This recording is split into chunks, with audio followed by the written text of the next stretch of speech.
Welcome to Wednesday, March 9th, 2022, your day weather podcast, sponsored exclusively by Cowboy State Daily, Wyoming's news authority. Visit them at cowboystatedaily.com or on their Facebook page.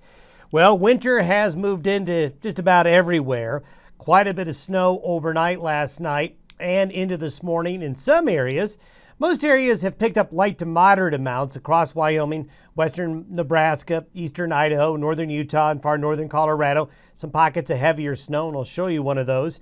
Now, we're going to see widespread light to moderate snow amounts and a few pockets of heavier snow. The focus is going to be over the southern counties of Wyoming, western Nebraska, Colorado, parts of southwest Nebraska, and western areas of Kansas. That's where the action will be. Montana and northern parts of Wyoming, just flurries and very cold. Sub-zero temperatures and sub-zero wind chills and colder than average through Friday. For tonight and tomorrow night, many areas in the central Rockies will see sub-zero temperatures. If it doesn't go below zero where you live, it'll be in the single digits, and wind chills will easily go below zero. This means hazardous travel and livestock weather conditions will persist. We have a lot of road closures in parts of the region, especially Wyoming, along the usual areas of I-80, but also I-25 and some secondary roads and highways. And with the snow and just enough wind to cause blowing and drifting, we'll continue to have problems there. We see another system bringing mountain snow showers and maybe a few snow showers on the plains Sunday and Sunday night. But once we get beyond tomorrow, the weather gets better Friday. It's just cold. The weekend will bring a warming trend, and then we have this fast-moving front Sunday and Sunday night. We have nice, moderating Chinook conditions. Temperatures are going to warm up nicely Monday and Tuesday. But we have another possible storm towards the middle of next week that we are going to need to keep an eye on, and we'll show you that here. Jed Anderson in Riverton. Wow, look at that. 10 inches of snow, a lot more than forecast. Thanks, Jed, for sending that in. We do have some areas where snowfall amounts were 5 to 10 inches. We've got a lot of areas around 2 to 4, an inch or two. We have many mountain areas that have received over a foot of snow overnight, so that'll be a boost to the snowpack. This is why we've got this high pressure ridge going up into the Aleutians, digging a big broad trough south. If you were to look at this weather map, you wouldn't think it's March. It really doesn't look like a March weather map at all. We still have this booked end areas of high pressure off the southeastern United States and in the eastern Pacific. This is the configuration we've been in here for the last couple of weeks. So the door's open to Canada. So we have this Arctic wedge coming on in, and we have also, if you follow the air mass that's coming in and colliding with the Arctic air is a cold, moist air mass coming off the eastern Pacific. So that's why we've got this wintry mix and these very cold temperatures. As we get into tomorrow afternoon, we see a broad trough in front still draping the Rockies and Intermountain West, headed into the Midwest and the southeastern United States with high pressure building in behind it. So what this map shows us is that for today and tomorrow, we're going to be in the winter cold.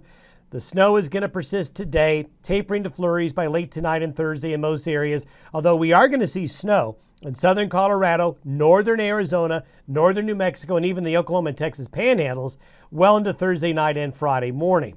This is what the snowfall forecast looks like through Friday afternoon. So this isn't what I'd call a big March storm by any stretch of the imagination, but you can see the pink and purple areas where the snow is going to be more extensive, more widespread and heavier. But look at the snows getting all the way down into the southern panhandle. Good to see this moisture here. They need more, but good to see that snowfall over the wheat country there. As we go forward across the United States, this is through Sunday. Notice the southern extent of the snow is pretty far south into the Appalachia. Then look at the Northeast. The mid-Atlantic states, this area here by this weekend could have a pretty good snow event. Here towards the middle of March, this is going to be by the weekend and into early next week. So this is a pretty far southern extent of snow this far into March, and this is why. These temperatures are very impressive with this wave. These are the forecasted overnight low temperatures tomorrow morning. So you can see throughout the Intermountain West, the Pacific Northwest, but especially the Central Rockies, a lot of gray there where temperatures are going to be well below zero tonight. That does not include the wind chill. These are the forecasted lows Thursday night into Friday morning. Maybe not as extensively cold, but notice the further pushward south into the valleys of Utah and Colorado. So you western slope folks in Colorado, you're going to wake up Friday morning to some really, really cold March temperature readings. If you look at the cold, look how far it gets by Friday afternoon. It's headed to the Gulf Coast, a patch of some really cold air for Texas. So there's going to be some snow, some freezing drizzle and rain up here in Oklahoma, maybe far northern areas of Texas. Another shot of cold for those folks in the northern plains states who have had a very, very cold winter. As we go look ahead, this is by Saturday afternoon. Westerly flow means Pacific air. So temperatures are going to rebound really nicely Saturday into Sunday. You see this little guy right here, though?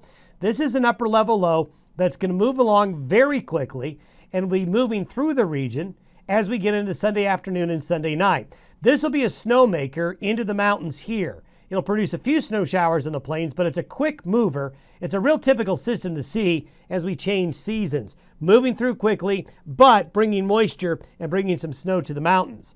Temperatures by Tuesday, look at these temperatures relative to averages. Nice Chinook along and east of the divide here. So we are going to have a nice warm up. Temperature readings by Saturday through Tuesday are going to rebound, getting to feeling a little bit more like a little bit of spring coming our way. However, here's our next storm system. Now I'm going to put a big question mark here as we do not know exactly the configuration of what's going to happen. But there's going to be some type of low pressure system, either near the Four Corners or maybe up here or maybe back here by Wednesday and Thursday of next week. Somewhere here in the Intermountain West and the Central and Northern High Plains, we are likely going to see a pretty decent looking storm system around Wednesday and Thursday of next week. So that's the next one we're keeping an eye on. If it does come together, it could be a good moisture producer of snow and rain across the central part of the United States. If this happens right here, wow, this would be great news. But it could end up being back here as well or up here. So question marks for the middle of next week, but we'll keep an eye on it for you as we progress through the rest of this week. We'll start to take a closer look at next week's weather. Have yourself a great Wednesday. Stay warm, drive safe.